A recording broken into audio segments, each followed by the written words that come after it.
এত করলা আমি একসাথে পারলাম, অনেকের মনে প্রশ্ন জাগতে পারে। আবার কয়েকজন আমাকে কমেন্টও করেছেন, আপু এত করলা কি করবেন। আর এখানে আমি 4টা করলা আমার বন্ধুকে দিব বলে আলাদা করে নিচ্ছি। আর আমার পাশে থেকে পুরাটা ভিডিও দেখলেই জানতে পারবেন যে আমি এত করলা কি করেছি। করলা তো খাই আমি আর আমার উনি, তাহলে এত করলা কি করব। চলুন তাহলে, চলে যাবেন না কিন্তু ভিডিওটা শুরু করে।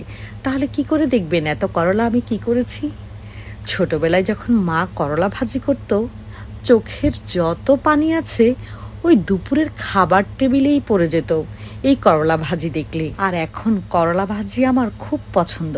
গরম ভাতের সাথে করলা ভাজি আর একটা কাঁচামরিচ আর করলা পাতাও কিন্তু আমি খাই। আপনাদের ভিডিওটা কিন্তু আমি দিয়েছিলাম। হয়তোবা সময়ের সাথে সাথে, বয়সের সাথে সাথে মানুষের কত পরিবর্তন হয়, তাই না?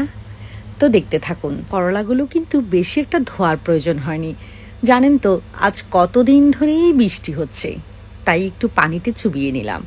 আর দেখলেন তো আপনাদের সাথে কথা বলতে বলতে আমার কিন্তু করলা কাটা হয়ে গেছে। এই জিপলক ব্যাগেই আমি এগুলোকে ফ্রোজেন করব। এভাবে ফ্রোজেন করে রাখলে করলা যখন গাছ থেকে শেষ হয়ে যাবে আমি তখন ফ্রিজ থেকে নামিয়ে খেতে পারবো। আর আমার কাছে মনে হয় এভাবে রাখলেই ফ্রেশ থাকে। আমি গাছের যে সবজিগুলো বেশি হয়েছে সেগুলোকে কিন্তু আমি এভাবেই ফ্রোজেন করে রাখি এই জিপলক ব্যাগে।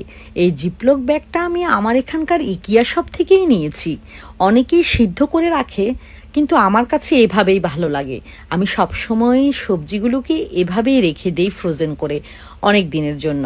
যখন আমার গাছে সবজি থাকে না তখন আমি নামিয়ে নামিয়ে খাই। আমার কাছে তো ফ্রেশই মনে হয়। আর হ্যাঁ, করলা ঢুকানোর পর মুখ কিন্তু ভালোভাবে লাগাতে হবে। প্যাকেটের ভিতরে যদি কোনো বাতাস থাকে সেটাও বের করে দিতে হবে। এবার বুঝলেন তো? আজ তাহলে এ পর্যন্তই। ভালো থাকবেন, সুস্থ থাকবেন, ভালো রাখবেন।